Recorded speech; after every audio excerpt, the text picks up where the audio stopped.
ننتقل إلى هذه الحلقة النقاشية، ولكن قبل النقاش كيف ننتقل إلى اقتصاد دائري وكيف تتموضع المنطقة العربية في صناعة الأزياء والتصميم والهندسة المعمارية العالمية.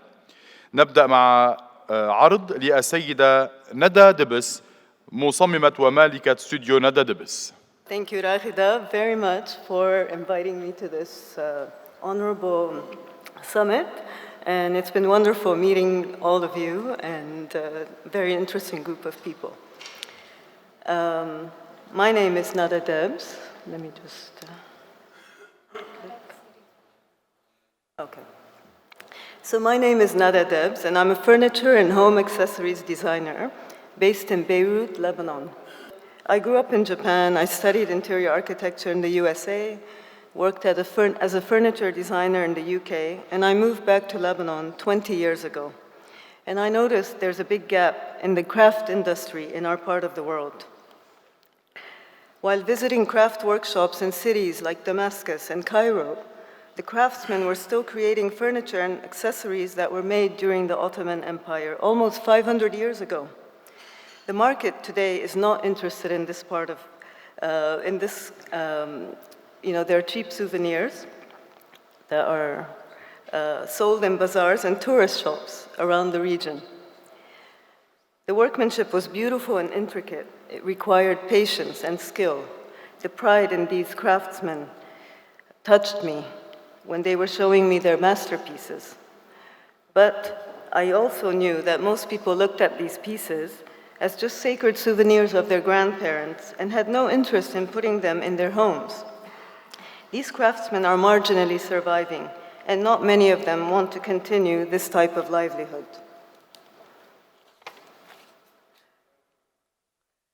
Coming from Japan, where artisanship is celebrated and considered honorable, I believe that the craft of our region, which is a big part of our identity, should not be neglected.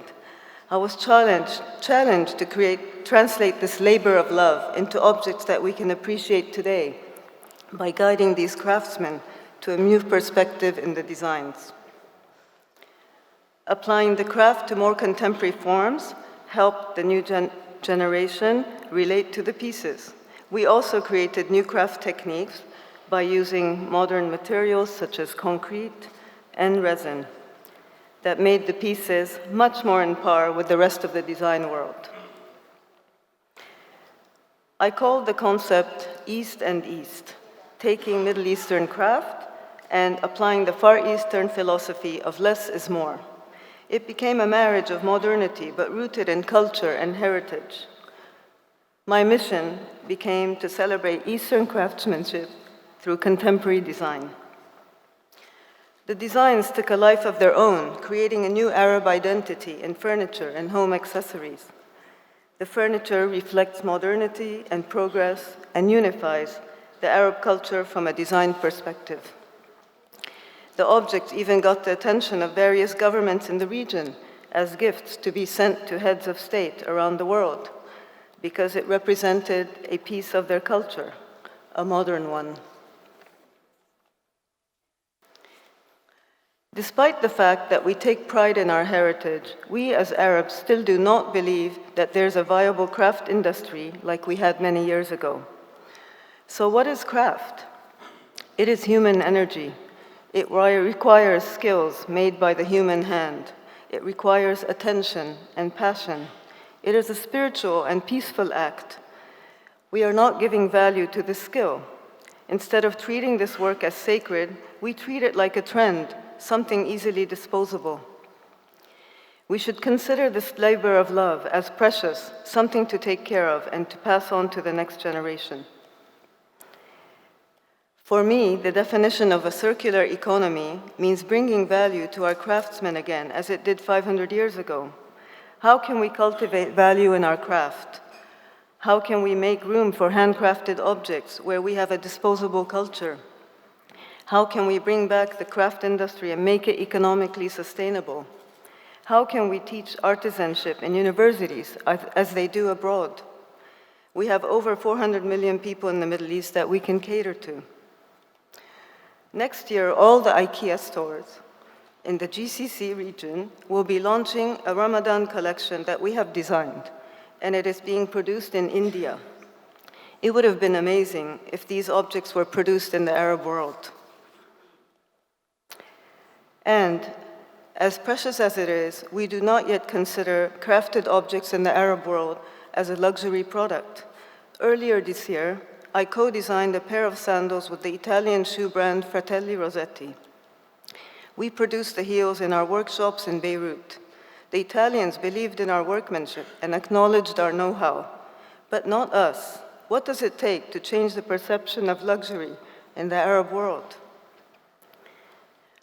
Our craft has a potential to cross borders. Our local is becoming the new global.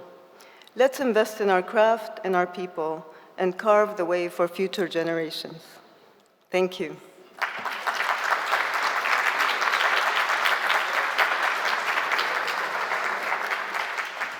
Thank you, Nada.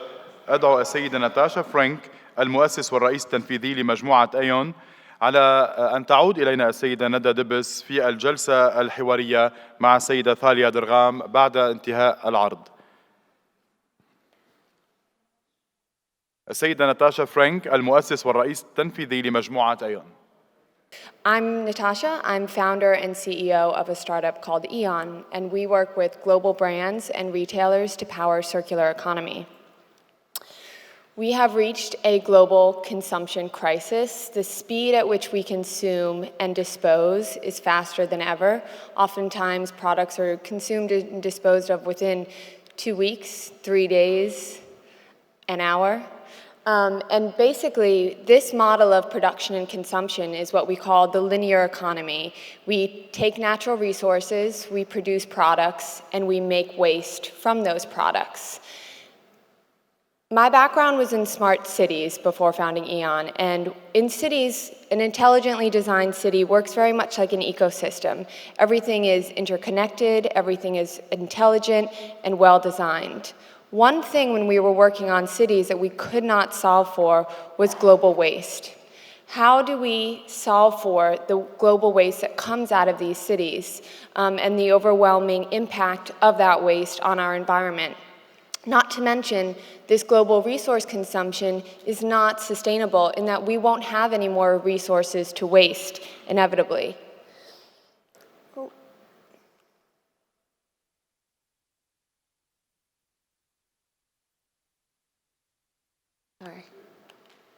Okay. Well, when we look to design solutions for this future, the transition from a linear economy to a circular economy is where we see the solution. A circular economy is one in which resources are no longer wasted. Resources are replenished and reused and put back as inputs into the economy. So what does that actually mean? That means when you're finished with your shirt, for example, that product doesn't go in the landfill along with 90% of products and apparel items that are made today. That product, which is made of cotton and gallons of water, would actually get reused and then recycled. And that cotton could ultimately make new cotton. That's the paradigm of a circular economy. But when we have billions and billions of products globally, how do we actually manage all of those products in a circular economy? Every t-shirt is made of a different material, has a different type of dye, gets recycled in a different way, needs certain care instructions. How do we manage that for the billions of products globally that we create and consume? That's where we need digital identification, and this is what our company at EON does. We create digital identities for physical products. We create, you could think of it as a Facebook page for that product, such that when you scan that product, it's possible to access all the information about that product. You can know the material content. You can know the country in which it was made. You can know the individual that made that product. You can know the brand and company that's responsible for the next life management of that product. And ultimately, by creating this ID, it's possible to bring measurement and accountability to the entire product lifecycle, something that doesn't exist today. Today, when a company makes a product, they're not at all responsible for what happens to that product after it's sold.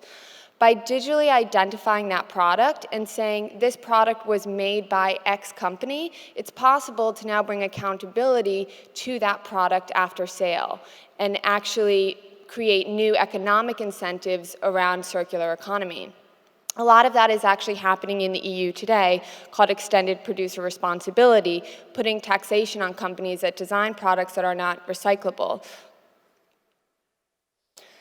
So what does our company actually do? We create these digital profiles for physical products. So we work with global brands from an H&M to a PVH to a Calvin Klein and a Tommy Hilfiger to create these essentially digital twins of these physical assets such that transparency can be introduced and maintained throughout the entire product lifecycle. This is an incredibly exciting time for digital identity. We are on the threshold of a digital identity revolution where every person and product will have a digital profile. And what I think is most important about this and why I think this event is such a great opportunity is because how do we actually not just use technology for technology's sake, but how do we actually use technology to design a better, more sustainable, and more equitable future? We can actually introduce new economic incentives for companies to switch to a circular paradigm. Today, when companies run a business, it's more profitable to make 2 shirts instead of 1, so they will always choose to make 2 shirts. But how do we change the economic incentives of that, make it possible to monetize the value of this product and this resource again and again through the entire product life cycle, through reuse and recycling and material recovery? We're starting to see this en masse today. Global brands are launching large resale markets. They are investing in recycling programs. It is a must for the business of the future. The resale market, a model of circular business, is growing 21 times that of traditional retail. And brands are partnering with different partners, whether they're recyclers or resellers, to upcycle and recycle these materials. So at a global scale, what we're doing is creating a digital standard for how to identify materials and recycle them.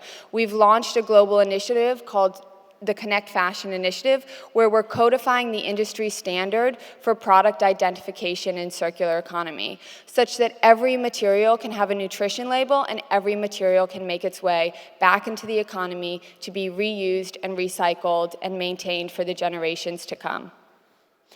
So I thank you so very much for the wonderful opportunity to be here, and my best wish for the conference outcome is to see women engaged in the design of technology that looks toward a systems thinking approach and a more environmentally sustainable future. So thank you. Thank you, Natasha.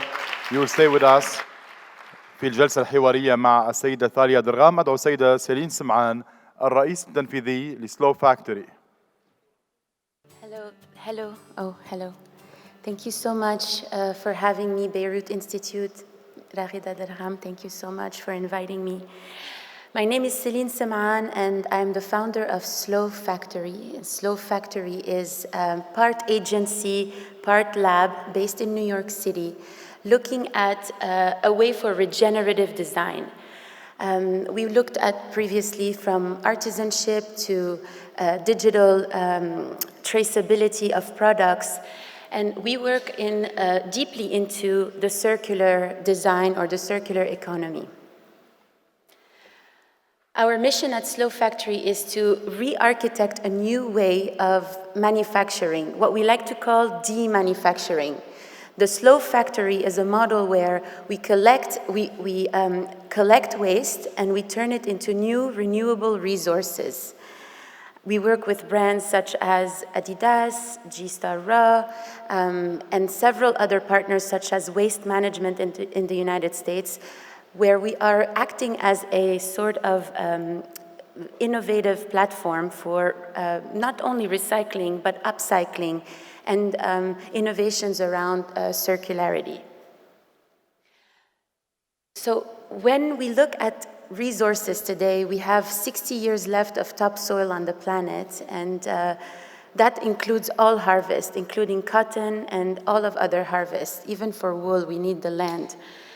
And when we look at waste, for example, this is a NASA image of our oceans, and this is the waste in our ocean. The waste in our ocean is also, polluting the ocean, of course, but there's also waste on the land. We have infinite amount of waste, and it is a new infinite resource we need to look into today. So the Institute of Slow Factory is a circular innovation model where we look at recycling and upcycling, innovation and research around new materials, such as taking textile waste and turning it into new renewable threads with partners that we have.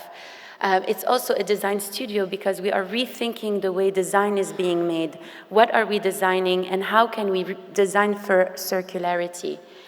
And we're also fostering a community through education. So it's a big institute that does a lot of things, and we are at the nexus between science, design, and innovation. The first solution for direct-to-consumer and local circular material paradigm. So imagine a slow factory everywhere in the world. A slow factory here in the UAE, for example, or a slow factory in New York, as well as in Lebanon. Decentralizing how we are working with waste is very important. As of now, we are just collecting waste in landfills. And we are as well exporting our waste abroad, hoping that it will find another life. What if a slow factory would be existing everywhere else in the world, where we would be absorbing waste and turning it into renewable materials? Through our education initiatives, we have a conference series that's called Study Hall. It's in collaboration with the United Nations. And through this study hall, we aim to educate and change paradigm around consumption, waste, design, and circularity. Because technology exists out there, it's just not yet infiltrated in our markets. And why, we ask ourselves? Because it lacks the cultural element. We need to discuss the culture of sustainability. We need to start looking at how can we infiltrate technology through everyday people, their paradigm, and meet them where they are. So through the study hall, we use education techniques such as seminars, workshops, and we share information from a peer-to-peer basis. So it's open education, if you want, and peer-to-peer education. And we have a large network of partners, from the science world to design, to fashion, to publishing. It's very inclusive and intersectional in many ways, from markets to industries, even to culture and ethnicities. Thank you so much, and I hope that we can hear from you also. Thank you, Celine. نعود إلى حلقة النقاش، وتدير الجلسة السيدة ثاليا درغام، كبيرة الاستراتيجيين في وينسداي. أدعو من جديد السيدة ندى دبس، مصممة ومالكة استوديو ندى دبس، السيدة ناتاشا فرانك، المؤسس والرئيس التنفيذي لمجموعة ايون، السيدة سيلين سمعان، الرئيس التنفيذي لسلو فاكتوري، والمتحدثون السيد أحمد خيالي، مؤسس خيالي، والسيد ميشيل عبود، مدير ومؤسس لمجموعة Architect SOMA. Thank you for bearing with us just before lunchtime. Promise to be as inspiring and abrupt as possible. My name is Thalia Dergham. I'm Rakhida's daughter, obviously. But I'm also a senior strategist at an agency called Wednesday, which is based in London, working primarily within the luxury and fashion sector. Which brings us to our topic today, a bit different to what we've been discussing thus far. I will shift to what we'll put in your own terminology, the softer power of culture and design and its influence on both culture and to a further extent, even politics, believe it or not. So you heard from our wonderful three women on the incredible things that they're doing in their own right to face the challenges of sustainability and climate change, but also in craftsmanship and design. And I'd like to hear from our two male panelists as well who've joined us.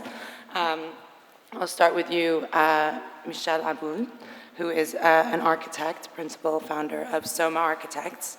And my question is, what can we do to empower design in the Middle East on a global scale? All right. Well, to position the Arab world as a strong force in global design, I believe we have to develop an awareness, the tools and infrastructure around advanced technological tools in art, design, and architecture. I believe that, first of all, Arab governments and institutions should fund the technology-based art and design technique.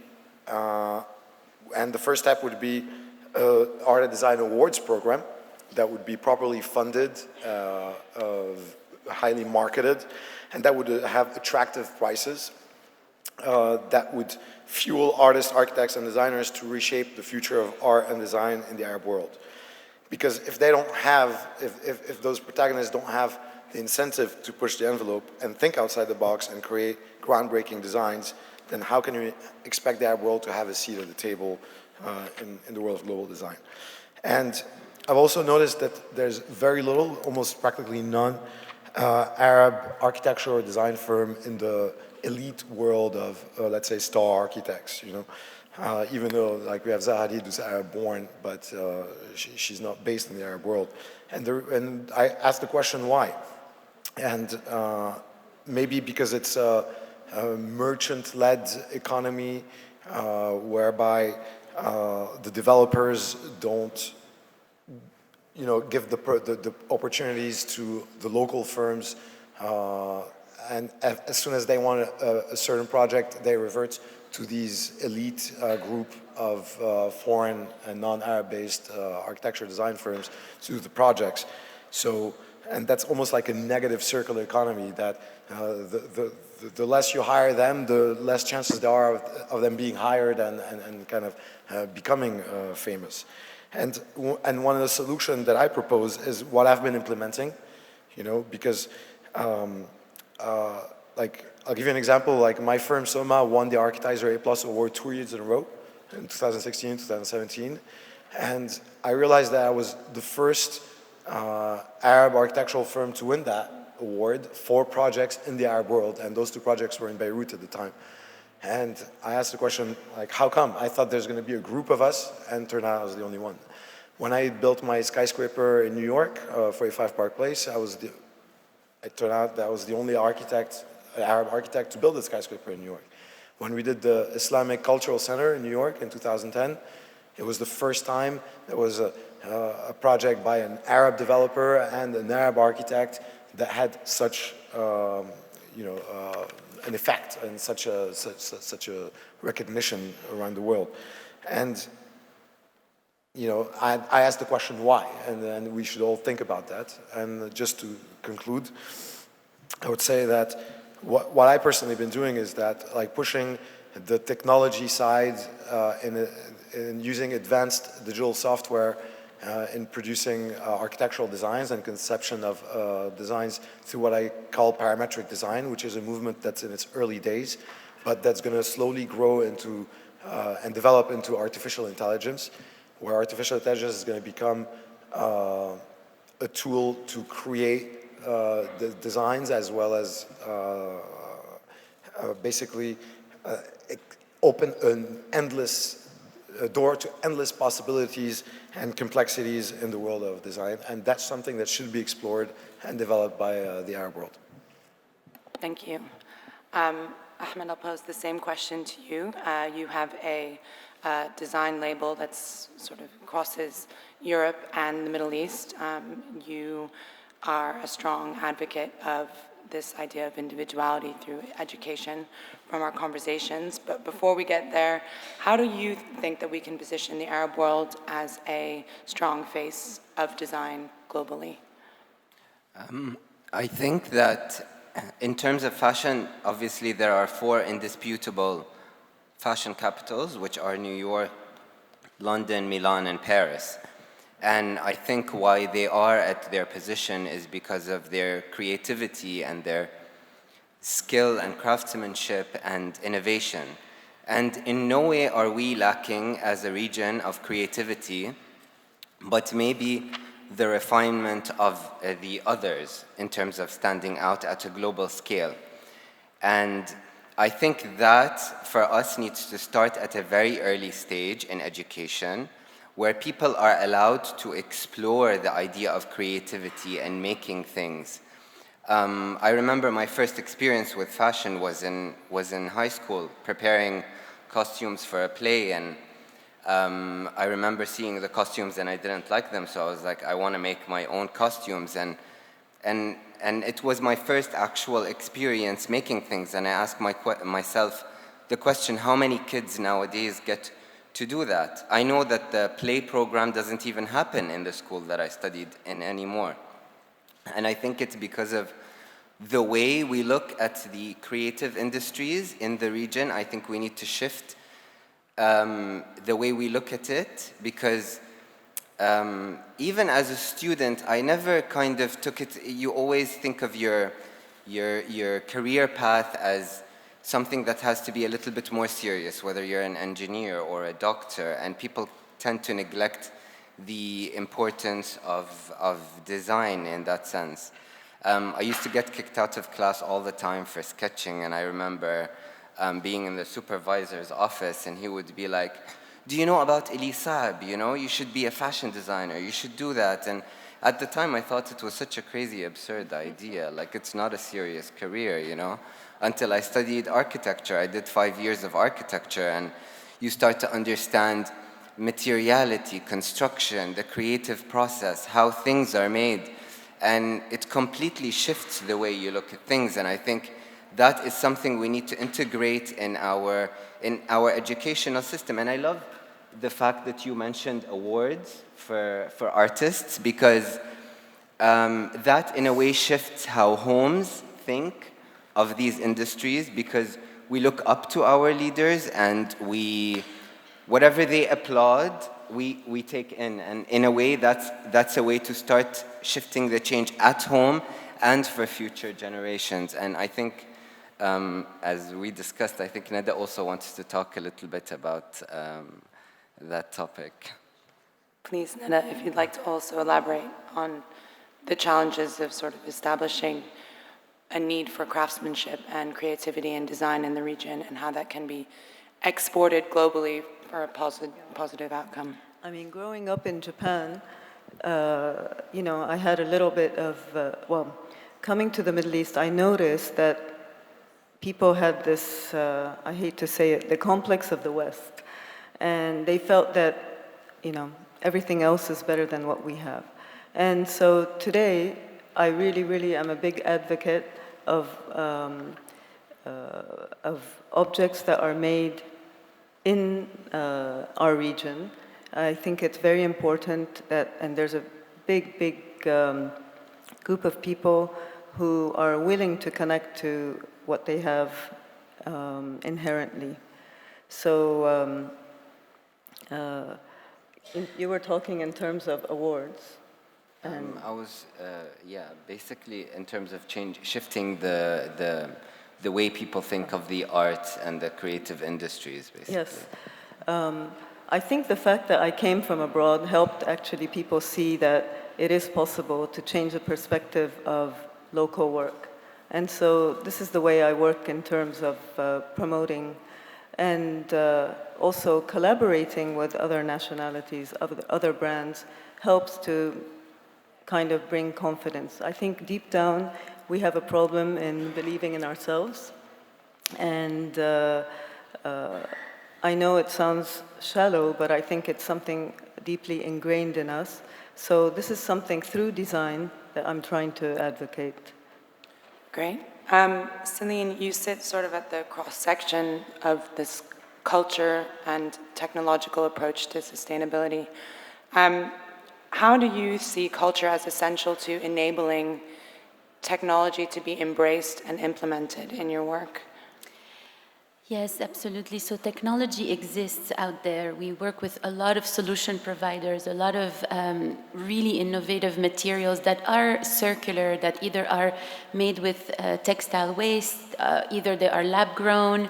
The technology exists. What's missing is how do we infiltrate it into culture? How do we make everybody want to buy something that's made out of, you know, recycled fiber or lab-grown materials? What's the secret? How do we infiltrate market? And that's what Slow Factory focuses the most on, and we've done tremendous research on how do we introduce new innovations into culture, into how people are used to things. And the one thing that we found was if it isn't embraced culturally, it's not going to work. If it doesn't create a certain movement, a certain culture, people are not going to go for it. And so technology alone is not going to save anything, or will not bring innovation to where we need to see it, and especially in the Middle East, for example, we have waste, we have creativity, we have the know-how, we have artisanship, we have education, we have all of these pieces, but what's missing? And I think that culture acts a little bit like the glue, sticking everything together in order for us to be able to build. And through culture, we can really innovate and really bring recognition, awareness, a cultural shift, as we've heard in previous panels, a cultural shift in embracing new technologies and trying new things that are going to benefit both the planet and the people. Great.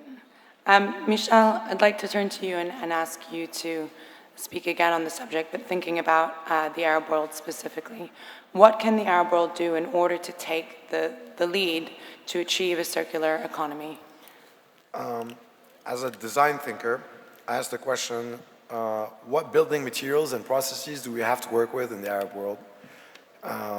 And given that it's a region that has generally limited resources, in my opinion, there's two obvious candidates that are just very obvious, which are number one, the sun, and number two, the sand. That has been so far totally untapped as a resource. So obviously solar energy being the cleanest, most reliable source of energy, it has become the fastest growing energy source in the world since 2017. And it's implementable in transportation, to power transportation, and power electronics, for lighting, for heating, and the cost is going down rapidly. So the potential growth is exponential, you know, and so it is crucial for the Arab world to lead the movement of harvesting sun energy in the future. And the second resource is being sand, because desert sand has been so far totally unusable in the world of construction, because even though sand is one of the largest commodities in the world, desert sand in particular is too fine to be used in construction. So the grain is just too fine. But I've done some research, and finally there's the Imperial College of London that came up with a product recently called Finite. And that product allows you to turn desert sand into a material that can replace concrete at 50% the carbon footprint, with endless life cycles, because it's number one, biodegradable, and number two, it's reusable, which means that it's the perfect candidate for the Arab world to achieve a circular economy in the world, using construction materials and techniques to lead the way. And I think this is something that should really be explored, given that how available it is, and you just gotta pick it up. There's not even need to mine it or to go through any expensive process to extract it. Thank you. Natasha, in your presentation, you spoke about the life cycle of a product. And to me, it sounded almost like a narrative giving an object something that is meaningful beyond its just production, and more so giving it accountability. Why do you think the accountability element is so important in sustainability, and why is it sort of the focus of your work? Yeah. So I think it's really interesting, these topics that are just being raised also on the design process and how products are made of these innovative new materials. What we see is there's a gap between the design intention and the actual systems that can manage that product or material through circular economy. So for example, a brand today will design a product of a recycled material with the design intention that that product gets recycled, right? But that product actually ends up in the landfill right next to the other products. And so basically, as much as it is a design problem, it's also a systems problem. And so where we see the imperative to identify products is that once you can identify a product as, let's say, biodegradable or recyclable, then you can sort and separate those materials at end of life such that you can actually have that material be circular, not just the intention of the circularity. So it's this really interesting combination of the materiality and then also the system that actually allows that product to exist in circularity. I want to go to the subject of education, which is something that we've heard multiple times over the course of the conference as being essential in the region and beyond. You know, what aspect of education, in your opinion, needs to be amplified or focused on or resourced in order to enable the types of focus on design, creativity, and sustainability that you would like to see in the region? And I'll start with you. When I actually moved to Beirut, I noticed that all the universities did not teach furniture design nor the making of furniture. And in London, they actually teach a 4-year program on furniture making. So it's a very sophisticated art. And so that is something I actually proposed to the American University of Beirut, the fact that they should have a furniture making and a furniture design course. And not only a course, a degree. And I think also we underestimate the act of making by hand. We're always talking about, you know, technology, but actually the fact that we create by hand is, I mentioned, a spiritual act, but it is very, if you look at people around the world who create by hand, they're usually peaceful. A lot of Sufis, they create by hand, they make beautiful carpet, etc. But it creates nature in you. I mean, it sounds very emotional here, but it creates a peaceful nature in a human being, which actually resonates in other people as well. And so, also another thing I realized is the educated people are the designers, and the makers are usually uneducated. And I wanted to see that if that can be reversed as well. So these are the main things that I think, you know, it should be integrated in the Middle East. It's something that's not integrated at all in our part of the world. Thank you. Ahmed. I just wanted to make a little comment. I think it's really important as a designer to know how things are made, to be able to be a better designer. You can imagine a lot of things, but if you don't know how you're going to make them, it just doesn't work. But in terms of going back to the education, I think, first of all, just the transition between school and university. University is the beginning of your career. So even before that, I think there needs to be a very clear idea that is given to people of what a single profession is like. Not just a dream of what the profession is going to be like, because people end up being like shocked by the end of the process, entering the real world, and it's something completely transitional. Aside from that, if we want to stand out as a region for design, we need to be bringing something different. And to be able to bring something different, I think sometimes when it comes to education, we are stuck in an organization that produces the same unit of many. It's the same classes, it's the same organization, it's the same set of skills. And what we need to do is kind of develop that to be a little bit broader and a little bit more open for people to be able to explore their own unique set of skills and develop things that are unique to them. So once you are out there, you're unique, you're not replaceable. They can't find someone like you. And that happens if in a way one of the women speakers yesterday, she said, I want to teach my children critical thinking. I think that is very important. And when that fails to happen at home, it should be found in schools and in places where they teach you. Because only then you think, where do I want to go and what do I want to bring? And that is when you can bring something unique, I think, in terms of the world. And it's really important for us to integrate that kind of thinking in terms of educational organization, so that when people leave, they can even, I mean, we come from a totally different part of the world. We have a wealth of things to give and to share, different experiences, different places that we've grown up. So that in itself allows us to be unique and to bring something different to the world. So if we can implement critical thinking, a new way of thinking, individuality, and bring our culture to the rest of the world, that's already a recipe for success, I think. Thank you. Celine. I really think education doesn't stop inside the establishment. We continue to learn outside of the establishment through the social media platforms that are available out there, even through the web. I come from the movement of the open web, open education movement from the beginning of the 2000s, and I've seen my career as well as others' career develop online by learning on their own. There are so many modules and literacy out there, digital literacy. We're focused on sustainability literacy, but what we do is we go outside of the establishment. We go where people are. We also go within the private sector and giving continuous education to C-level and directors working within the industry.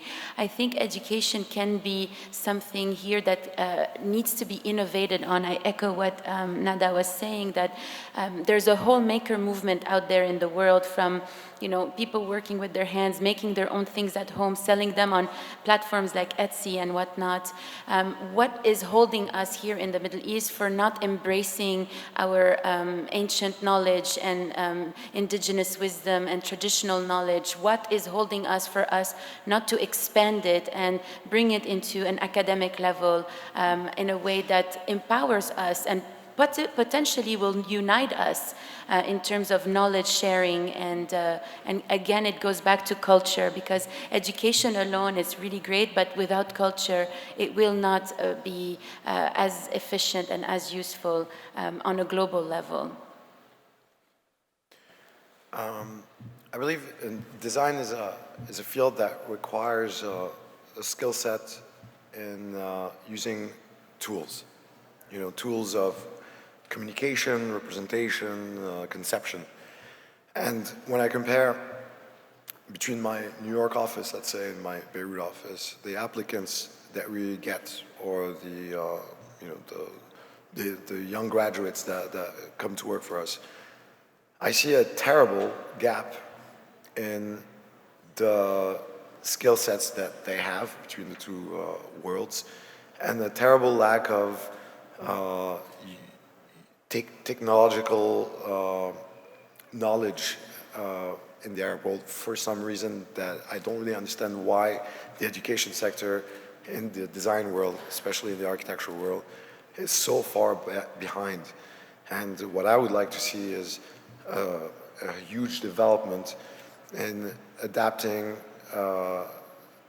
and developing technology in the education sector, so that those thinkers can have the tool set, or the sufficient tool set, to open up their doors and expand their horizons and their critical thinking, rather than to be limited with what they already know. Natasha, I know that you don't work primarily in this region, and for that reason, just shift the question slightly from having been here at the summit for the past 2 days, and looking at the way these topics are approached both by our panel. What have you discovered about the region's approach to these subjects of education or sustainability, and how do they differ, if in any way, to the ways that they're approached in your sort of more day-to-day workings in the US? Yeah. So, I mean, we struggle with this in the US with girls in science and technology, and I think it's a global challenge, and I see the biggest opportunity for all of humanity globally is to empower young women in science and technology. If we want to design technology that is empathetic, if we want to design technology that is systems-based, we need women. That is how the female brain works. It is fundamentally different. And so I think it is one of the most important things that we can do is to empower young women and girls in science and technology. Great. So we have, I think, about 4 more minutes. So just briefly from everyone, since we're all on board with critical thinking, the last question is just simply, so what's next for you? Where do you want to go, as you put it, and what do you want to bring? What are your ambitions in the near future in your own field? Shall I start? Yes, Yeah. please. I really think that we need to unite the craft industry in Egypt, in Syria, in Lebanon, and give them much more importance and validation, create a bigger industry, bigger clusters of this industry. And I think that there is big interest, and I think even worldwide people are really interested in crafted objects. Just to follow up for you in terms of the collaborations that you mentioned in your presentation, is that kind of collaboration between designers and between makers effective, do you think, in bringing attention to the skill of the region? Is that one way? I think so. I mean, it was wonderful working in India, but I kept thinking to myself, how come we're not using our own resources, especially for like a Ramadan collection that's based in the Arab countries. So for me, I think we need to give attention to this industry. It's completely neglected. People are completely out of work. They're unhappy. They're sad that their children are going to study, technology. But we need, I think it needs to be a balanced sectors in this part of the world. Thank you. In terms of my plans, I'm not going to get too much into the fashion side of it. We constantly, in terms of education, we constantly have interns always learning from us and really taking up the experience. But I would like to thank Dr. Raghida Dergham, because honestly, this concept of education has been something I've been thinking about a very long time ago. And I've been thinking that it's a little way too late to talk about the real world in university. People need to be talking to younger generations about it, because it inspires them, it instills passion in them. And passion is what drives you. I think the way I went through my career was always about, how do I add more value to myself? What is the next thing that I need to do to be better at what I do? And that's what I feel like we need to show younger generations. We need to come in. I would love to see like days where we go to a high school, 10th grade, 11th grade, doctors, engineers, architects, fashion designers, whomever they are, and just sit down and talk to them. Why can't we have high schooler like interns come into workplaces and see what it's like, really get a feel of what the everyday thing is? Because from the outside world, maybe the fashion industry is super glamorous and it's amazing and it's photo shoots. But the reality of it is it's not. It's dirty, it's late hours, it's a lot of things, and I feel like for a lot of people that's just pure joy. I never feel like I'm working a day. I really sometimes wonder, is this like a real job? I can't believe I'm here planning this, but it's long hours, and if you find that thing that you love, then you can end up being really happy spending 90% of your time doing it. So I feel like that is definitely something I would love to see and maybe be part of in the future. Great. For us in Slow Factory, we've been embraced in the United States. We've been embraced, with all the private sector and the governmental institution and non-governmental institutions. And the system that we've created around Slow Factory in terms of the circularity that we've designed, what would it take to bring it to the Arab world?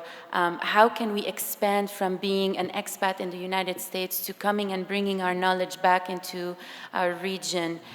That's a big question. I don't know how to answer it, but for us, it's like there's so much intelligence, Arab intelligence out there in the world. We're all everywhere in the world. We're like such a huge diaspora, and my question is, how can we find back our roots and go back to our region and inspire and seed within our region seeds of innovation for the region to thrive and for the region to lead with us outside of it. How can we create a connection between all the wonderful innovations expat out there and the region that is needing these types of innovations and that is ready for them, I believe.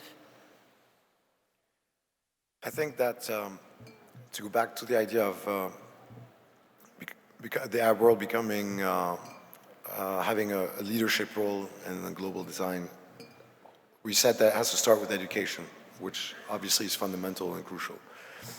And this education often relies on the West, like basically a student doing as undergrad studies, in his own country, and then going to the United States or to the UK to do their master's degree, and kind of refining and honing their skills and knowledge. Well, why is that? The question is, why is that? Why is that so necessary? Why can't the Arab world fund, expand, and focus on their educational institutions in our own region in order to provide those students the right platform, the right launching platform? That's on one hand. On the other hand, the development world, basically this merchant mentality where we want to build the easiest, fastest. We don't necessarily need to rethink every project, how it's conceived and how it's built and what is it doing and if it's pushing the envelope or not. So there needs to be also a shift in mentality from that merchant mentality in the development world to a new mentality which already exists in the Western world, which is to understand the added value of a greater design or a more developed architecture or a more innovative solution to a given problem in the world of architecture and design. So that's what I would like to see, and a merger of those two endpoints. I think one of the most interesting things for me to learn about over the past few days was this amazing startup ecosystem within the Arab region. And as a startup in New York City, we don't have a lot of touch points with the region, and we don't have a lot of cross-startup collaboration. For example, my company, we go to accelerator programs in China and India, and the startups within China and India and the US collaborate. And I thought it was very interesting as a bottom-up approach to have that kind of younger generation startup collaboration. Thank you all, and I hope you enjoyed a different subject matter, and we'll see you at lunch. Thanks very much. Thank you.